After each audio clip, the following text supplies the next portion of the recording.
Hello and welcome to Badger Talk Quick Picks, which brings exciting happenings, resources, and talent from your UW flagship campus to the people of Wisconsin and beyond.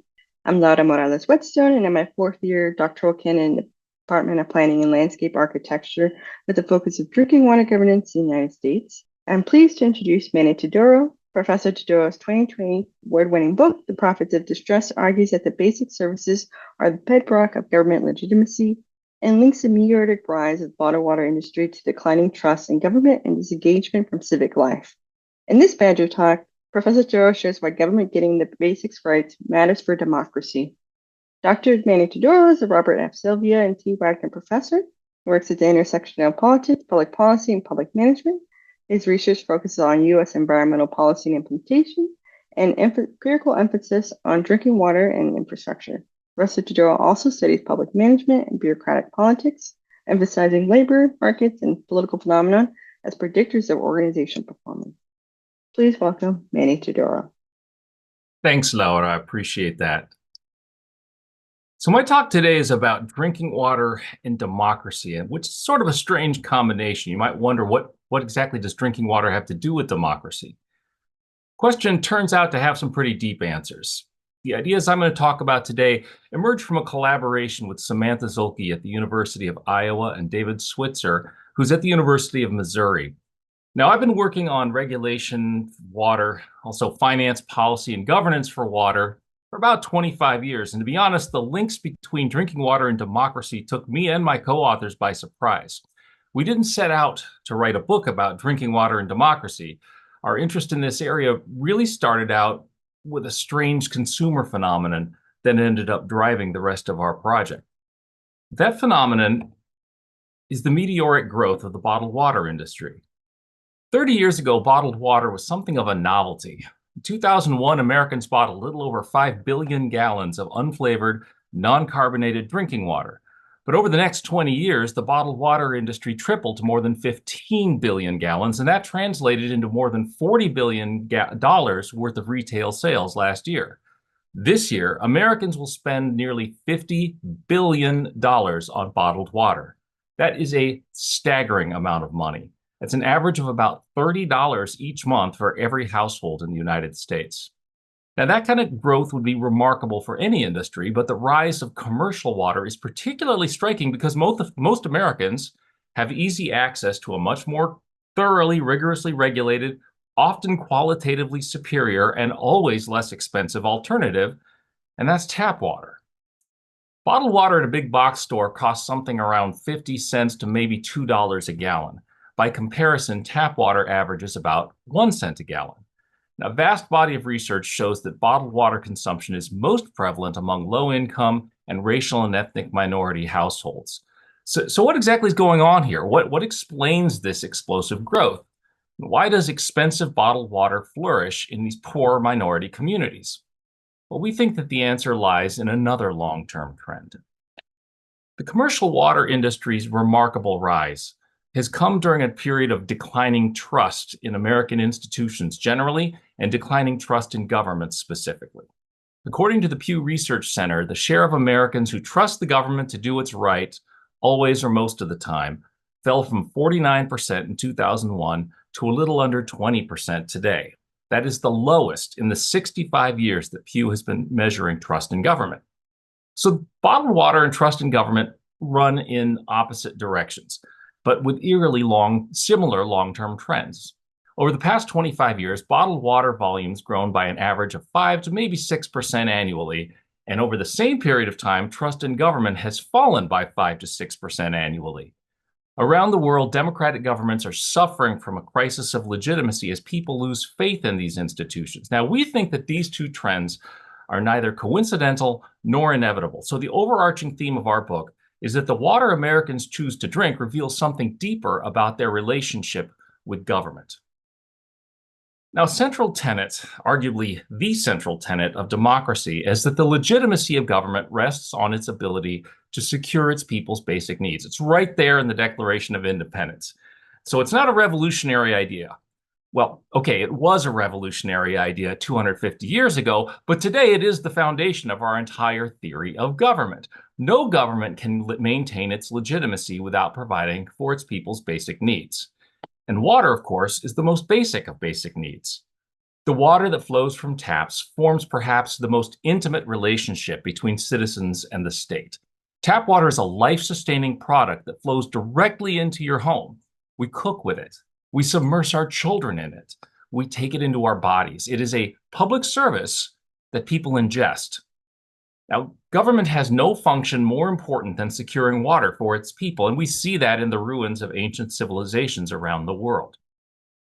In the 19th and much of the 20th century in the United States, the rise of modern drinking water systems and sanitary sewers in the US eliminated waterborne diseases and they improved health and economic performance. With iron, with concrete, and chlorine, water systems transformed American cities from squalor to prosperity. And politicians built the modern American party system as they built those water systems. So much more than utilitarian, water supply facilities were monuments to civic achievement and also the quality of our political institutions. Water infrastructure improved life immediately and tangibly, and so inspired confidence in the governments that created them. By making people's lives better, tangibly, immediately, and obviously, democratic legitimacy was built on the foundation of these basic services. But just as water triumphs build legitimacy, water failures can erode trust. Those failures can be immediate and tangible, like a water main break on your street, but they can also be found in nationally prominent water system failures, like the Flint water crisis, even that could happen years ago and thousands of miles away. So the central argument that we advance, my co-authors and I advance in our book, The Profits of Distrust, is that the quality of drinking water shapes people's trust in the state and willingness to engage in civic life, which in turn affects the quality of water and this kind of cycle of trust and quality that reinforces each other, either for better or for worse. Now, in the book, we analyze tons of data from across the United States. We spill about 300 pages of ink to make the case.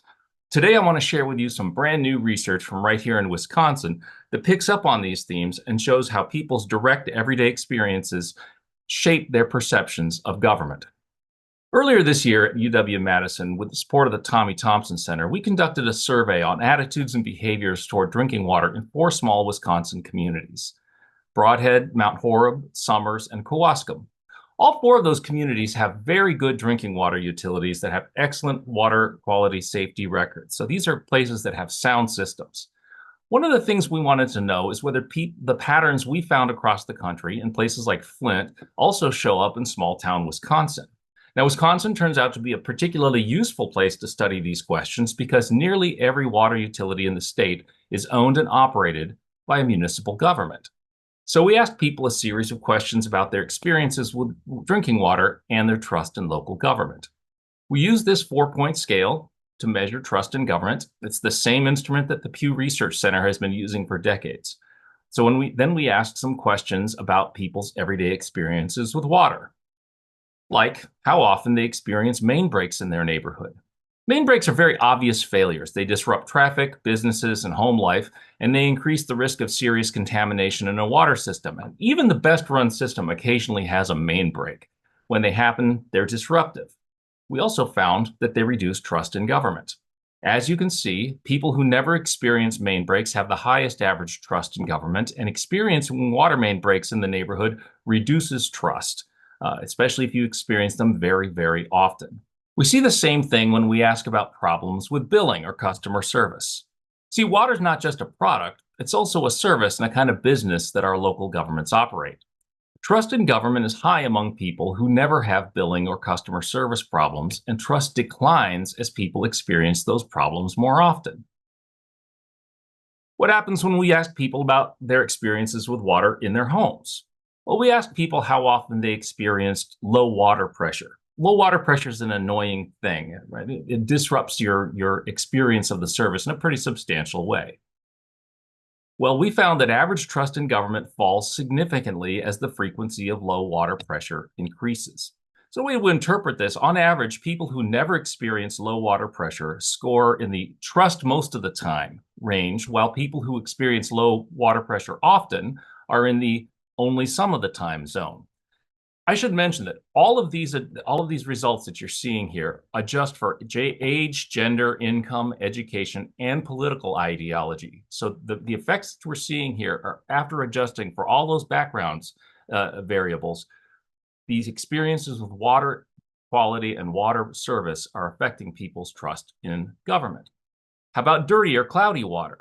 Turns out that water systems that are perfectly safe may still sometimes produce tap water that's a little discolored or cloudy. But that discoloration can affect people's perception of water quality and trust in government, even when water is safe. And in fact, that's what we found. In fact, the relationship is stronger. People who never experience dirty or cloudy water rate their trust in government pretty highly. Those who often experience dirty or cloudy water often have low trust in government. So put it all together and you have people's perception of water quality. In this survey, I decided to ask Wisconsinites directly to compare the quality of their tap water with bottled water based on what we learned in Profits of Distrust. So I expected people's perceptions of tap water quality to correlate pretty strongly with trust in government. Boy, is that ever what we found. Here's the average trust in government again, plotted over perceived quality of tap water relative to bottled water. As you can see, people who perceive bottled water as safer are less trusting of government, while people who perceive tap water as safer have very high trust in government. Now, in our book, we show how all that trust and distrust feed back into higher or lower levels of civic engagement in the form of voting, participation in government, and other aspects of civic life. And that all makes sense if you think about it. When people receive sound, high-quality basic services, they learn to trust the institutions that provide those services. If I believe my government is competent and ethical, I am more willing to spend my time contributing to it. But if basic services are lousy, then people learn to distrust government and they withdraw from civic life. After all, why would I bother spending my time with an institution that I think is incompetent or maybe even evil? And so American drinking water has something to tell us about American democracy. At a moment when there's so much anger in the land, governments have to get the basics right. Sound basic services establish trust between citizens and the state. Rebuilding democratic governance thus begins with literal rebuilding, and we can start with water. Drinking water isn't like climate change or nuclear proliferation or curing cancer. We know how to solve tap water problems, and solving those problems can demonstrate to citizens that democracy can still fulfill the promise of a better life. As James Carville might put it, it's the main break, stupid. Healthier water systems make a healthier republic. Thanks, and on Wisconsin.